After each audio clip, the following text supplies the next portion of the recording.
today's episode, we're just going to be reviewing three events. The first one is from, of course, back on Christmas Day, Dragon Gate with the Final Gate event. This is one of the last events that took place for them. We have all championships put on the line. The Open the Brave Gate Championship, Open the Triangle Gate Championship, and of course, finally, the Open the Dream Gate Championship. And then after that, we got, of course, Ganbare Pro with Giri Giri Chop, where of course we have special guests coming from Ice Ribbon to take on the Ganbare Yoshi girls.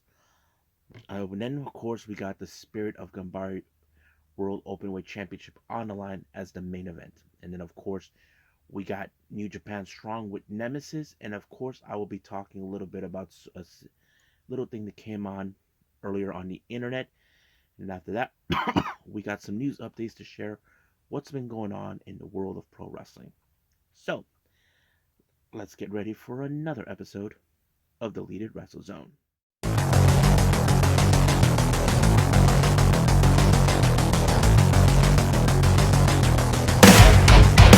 Are you ready? Get up, get up! Get up, get up! Get up, get up! Get up, get up! Get up, get up! Get up, get up!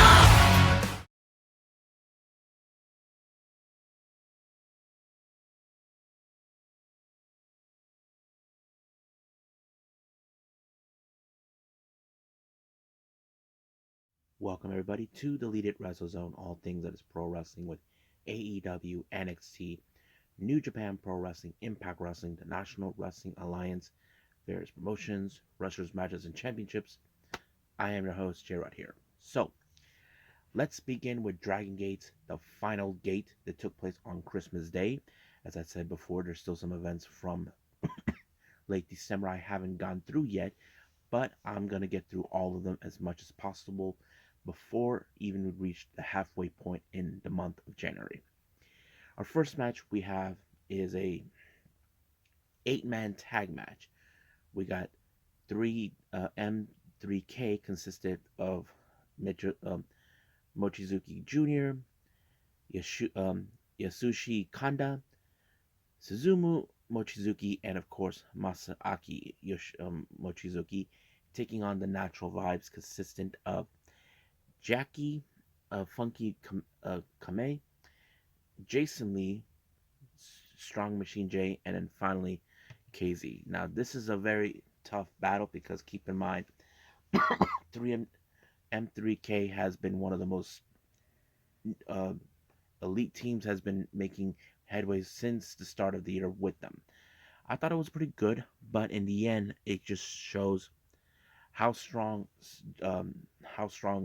Strong Machine J can pull it off when he put away Mochizuki Jr. in a German in a bridge suplex. 1, 2, 3. It was done right from there. Next up, we got the rookies taking place. We have Yoshiki Kato and Kaito Nagano taking on Problem Dragon and Takashi Yoshida. Now, normally with rookies, we expect them they're going to lose, but in this case, that's always been the case. But the truth is, Yoshida has been one of those guys that has been strong and knows what he's doing, but he was held up when Problem Dragon was being held up by Yoshiki Kato in a torture rack, and he forced him to tap out. This was a major upset that no one expected, so he picked up his first big win. I wouldn't be surprised if Problem Dragon calls him out to challenge him. That I can barely expect. Now our next match is the first of 3 championships. I forgot there was only 4, but 3 were going to be made. Now this one is the Open the Brave Gate Championship.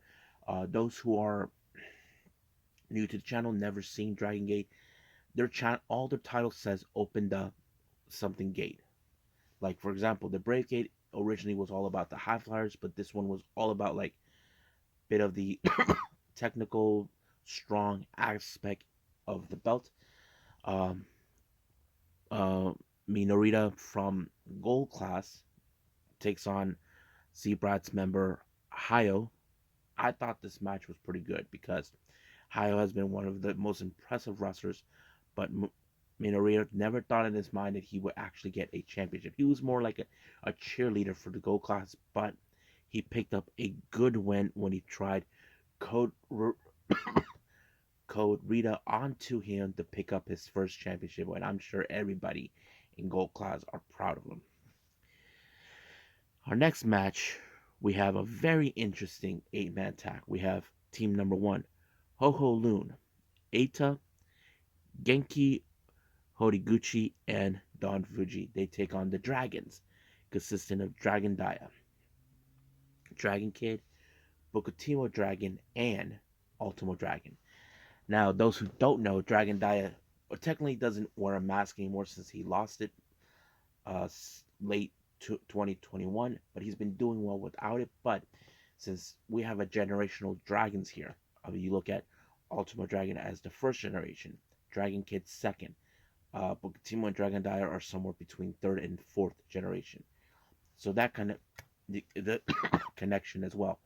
But however, sometimes there's like moments where Ultimo Dragon doesn't want to get involved, but he doesn't play around with he doesn't want people don't play around, just get the job done. But that's always been the case. Eita, who hates Ultimo Dragon, tried to rip off his mask. He tries that too, but unfortunately, it was Ultimo with the Gasita onto who was it? Genki that picked up the win. So basically, people were taking so long. Now, our next match is a special singles match. We got uh, Kota Minoura taking on Diamante in a special singles match. I thought this match was pretty good because, it was, I don't know, there was no championship, but whatever reason, it was a pretty good match. But it was Diamante who picked up the win by pinfall. 1, 2, 3. It was over right from there. Now, our next match is the the Triangle Championship. This one is a trios title. So keep in mind, the Triangle is all about the trios. Team number 1 is the challengers. We have Todowashi, Suji Kondo, and Noriku Doi taking on the champion Zebrat, Ishin, Kai, and Shun Skywalker. Now, you know how this is going to go. Zebrats, they're the dirtiest heels you ever meet. They always find ways to cheat themselves to ensure the belts stay right where they belong. And that's pretty much what they did until Ishii applied a box on the back of, who was it? On the back of Kondo, and then, of course, threw powder in his face, giving Kai to apply the Konosuke clutch, and boom, they retained the titles just like that. Next up, we got a very special tag match. Team number 1, we have Madoka Kikuta from the Courage taking on high-end leader Yamato. He takes on BB Hulk from Zebrat, but he teams up with his old pal from the old days. We're talking about the last dragon himself, Shingo Takagi. It was very interesting that he shows up. Now, those who don't know, Dragon Gate is where he originally came from before he made the jump to Dragon Gate to New Japan back in 2018, where he teamed up with his old pal Tetsuya Naito. So it's great to see him, and he actually came out using the current theme that he's using with New Japan. But it was a pretty good match. But I think the most impressive one is Kikuta, he's young, he's in his 20s. The guy can hit hard. I think he brought a big of an impression to Shingo. Not to mention Shingo applied the last dragon onto him and win the match. BB Hulk just took off since they have nothing to say to each other. But however, he does give props to Kikuta for being a strong. However, he did state because of this tag match, he's hoping to have a one-on-one match with Yamato. So hopefully that day will come. But until the end was over, he asked his old pal Punch Tominaga to close the promo, but he actually lariated him, so he kind of tanked him. I thought it was funny. Now, our next match, our main event, is the Open the Dreamgate Championship. This is where we have Ben K of Gold Class taking on the leader of The Courage, Yoshioka. This is one of those moments where Ben K, if you guys notice, he has been the champion before, but people question where did he disappear to after he had to relinquish the title or something. But this time was a perfect opportunity for him to take on Yoshioka, and I thought this match was good too because you can tell the strength how Ben K is, but you look at Yoshioka, who's filled. This is his time now, but it took at least two splashes onto by Yoshioka to put away Ben K to retain the title. He even put out a good moving promo towards Ben K, knowing that he was strong. But at some point, Shun Skyward comes out with that smirk on his face. You know for a fact he has one thing in his mind, and that is to capture that belt. So we'll see what happens then. And I think that's pretty much it. So I think we should move on to our next review, Ganbare Pro.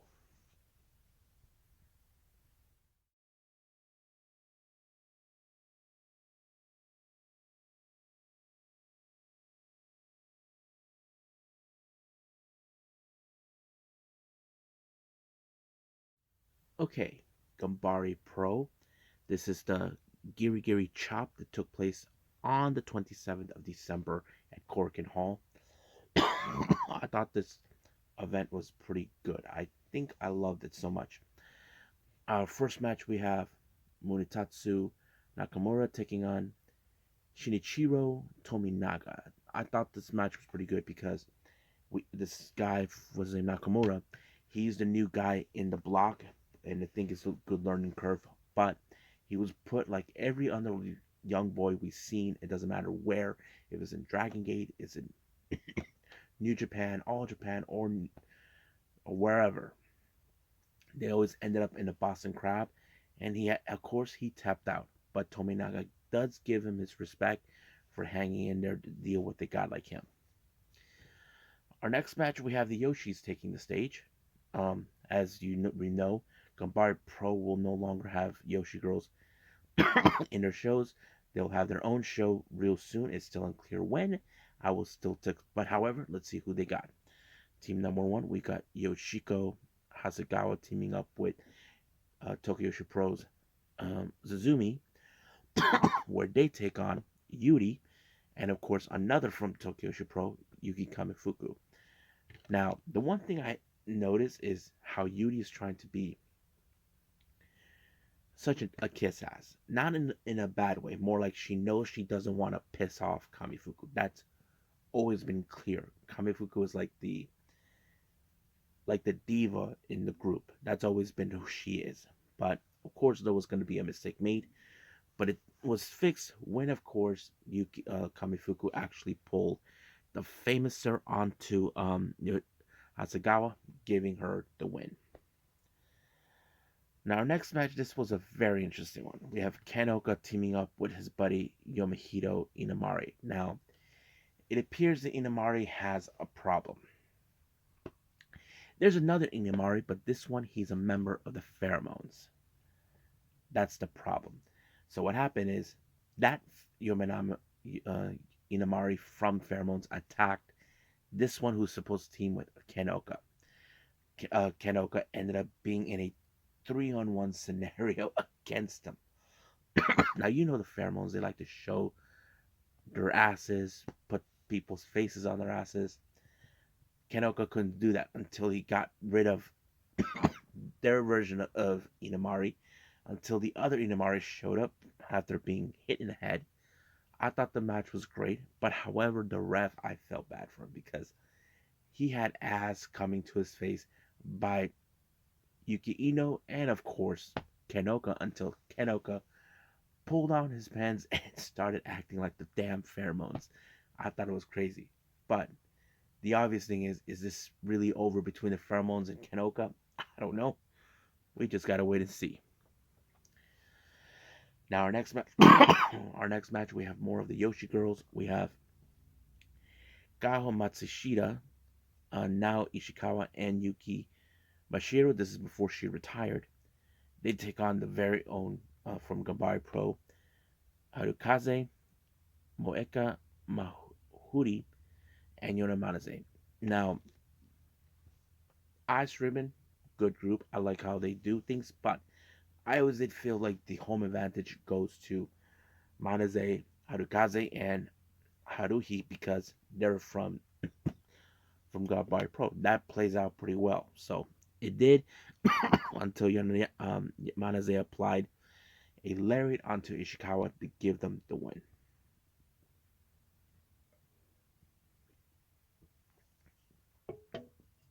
Now, our next match, we got a very interesting one. We have Shota coming back from his excursion in the U.S. He teams up with now what's his name? Shuichiro Katsumata. They take on Shigehiro Iri, and of course Shota's tag partner from Romance Dawn, Soma Tokoa. I'm sure that this was going to be a straight up match since those two are tag team partners, but it was pretty well. I think Shota has grown so much since he came to the US. He was here in San Diego and I missed him. I'm like, Pat, I missed him. But it's great that he learned.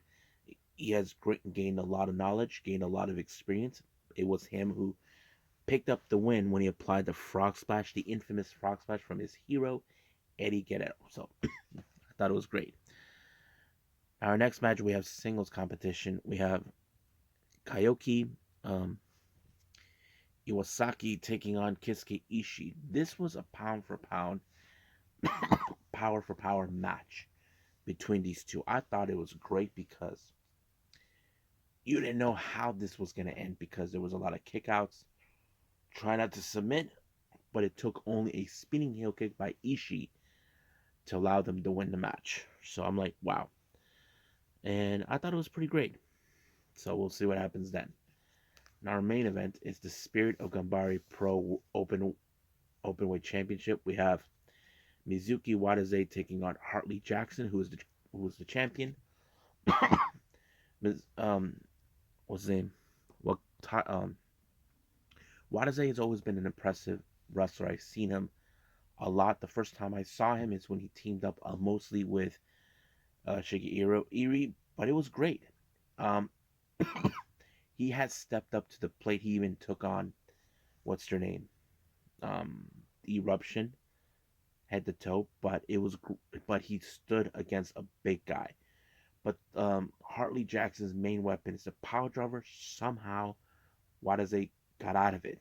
Nobody expected it until it took one strong forearm onto the head of Jackson to put away and allowing Mizuki Wadaze to become our brand new Spirit of Ganbare Pro Wrestling World Openweight Champion. I thought it was amazing that how he ended. I think this is what the fourth champion so far to ever win this title, and I thought it was pretty amazing. So there's still no new opponent yet who will challenge him, but they'll be lining up soon. So I think that's pretty much it right now. So let's move on with our final review, New Japan Strong.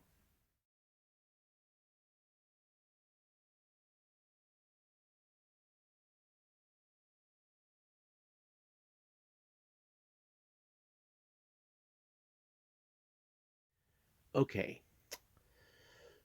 New Japan Strong.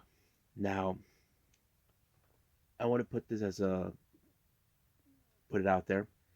It was announced that after this of New Japan Strong with their latest shows, Nemesis, which we see between 4 weeks, will be the last time we see it for a time being, and I'll explain that to the end why. According to this, to what Tanahashi mentioned, um, and New Japan Strong is coming to an end right now, but it's not from what Obari, the CEO or president of New Japan, is expecting. But I'll get to that in a bit. So let's get to the match. We only have two.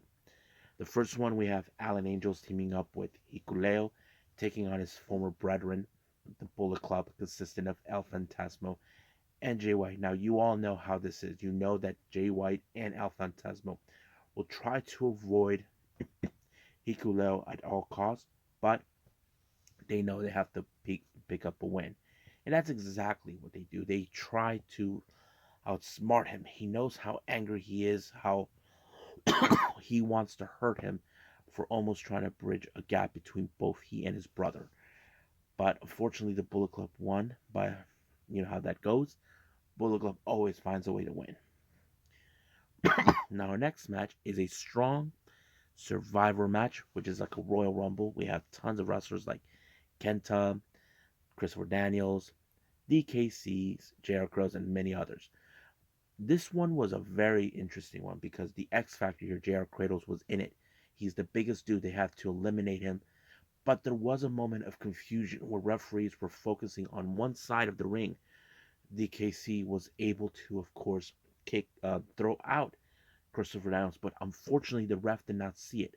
But it did give the opportunity for Christopher Daniels to over to throw over the top DKC and forcing him out. Now he could plead his case, but the referee did not see it.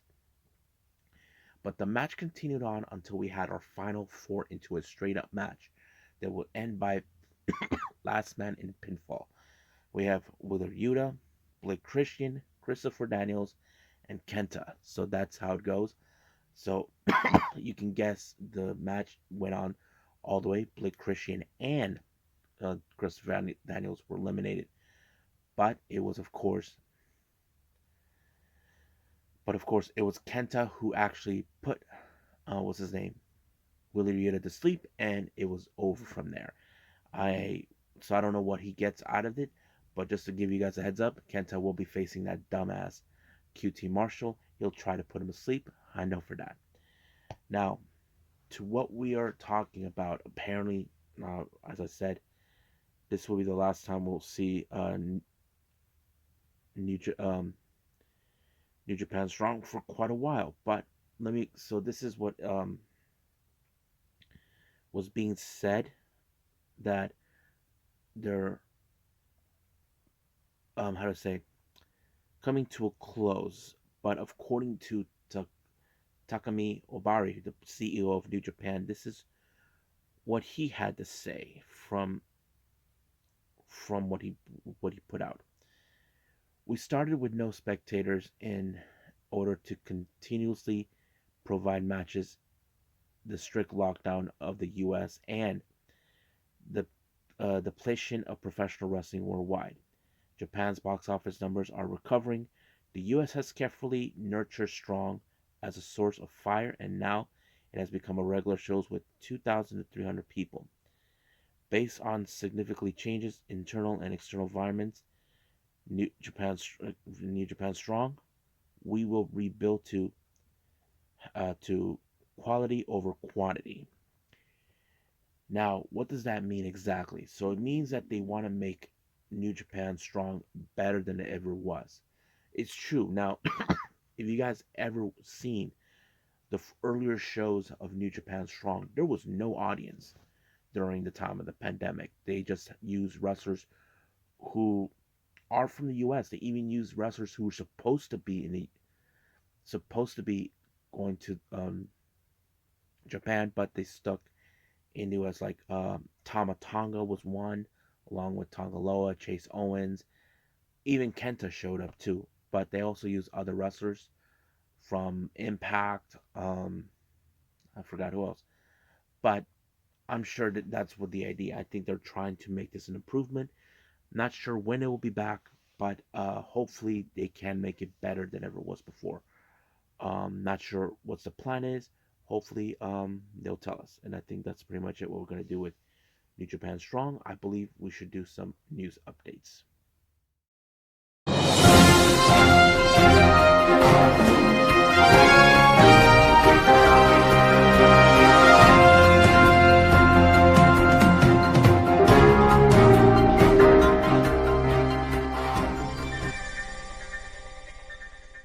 Okay, here are news updates. This was coming from Fightful Select, It's now been told that it appears that WWE has an interest in Tama Tonga. Yes, folks, Tama Tonga. Now, it is kind of strange that they go out this now because we just saw Tama Tonga win the Never Openweight Championship at Wrestle Kingdom. The guy is only 44 years old, fantastic shape. He seems like he hasn't missed a step.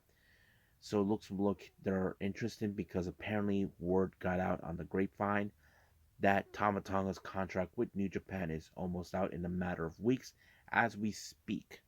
So I'm sure that I'm sure that WWE are looking for to give him an offer once his contract's out and be coming to WWE. According to what sources say, WWE did give him an opportunity 7 years ago, but he wanted to stay in New Japan to focus teaming with his brother Tonga Loa.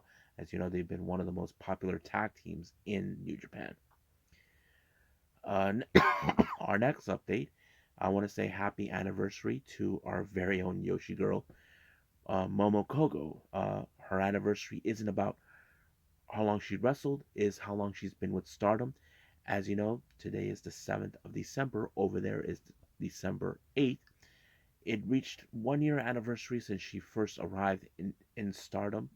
If you guys remember, she originated from Actress Girls late 2020, 2021, and then she arrived a month later, starting the new year into Stardom.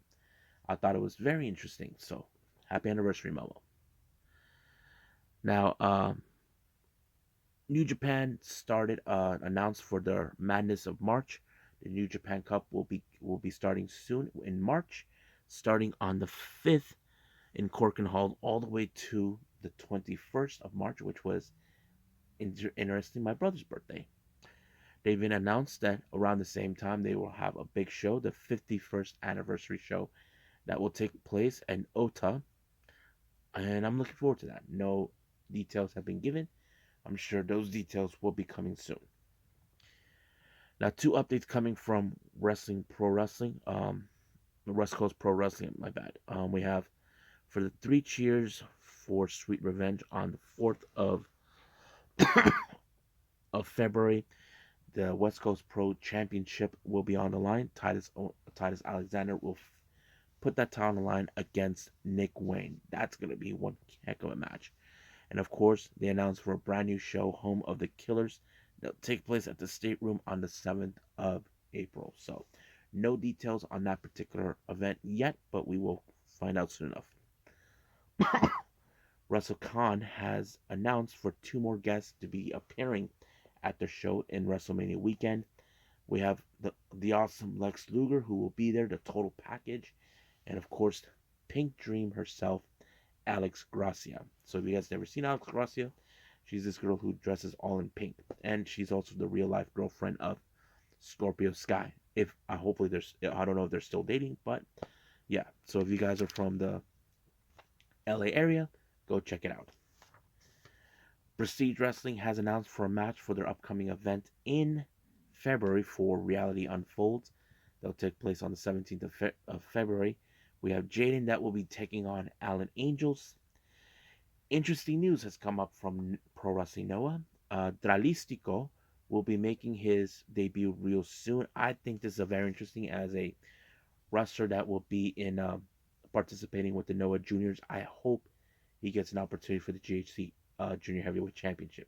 Some people would say, wouldn't he go with New Japan? He would, but apparently, since he's no longer with CMLL, he can't go to that. Even if he's with showing up in AAA, they're not going to allow him to go there. So Noah has it is. And finally, just a spoiler alert here, as you know, as we speak, MLW are taping their upcoming event, Thunder, Blood and Thunder. One of the matches that they announced is now going to be Jacob Fatu versus Ben K of Dragon Gate. I think this is great. I love it. So I'm enjoying everything about this. I hope I get to see it. I love to see what Ben K can do against Jacob Fatu. So I think that's pretty much it for our news updates. I believe it's time to call it a day. Well, I hope everybody enjoys this episode. Coming up, I haven't decided yet how it's going to go, but I do know that we have Choco Pro coming up. And then the latest GCW event. So I'm just gonna wing it for the remainder of the time. We'll just see what happens then. So, like I said, I'm just gonna wing it. So I think that's pretty much it. So I'll see you guys in the next DWZ time. Same DWZ channel. I must bid all of you adieu. So, goodbye. Mwah, and have a nice day. Bang.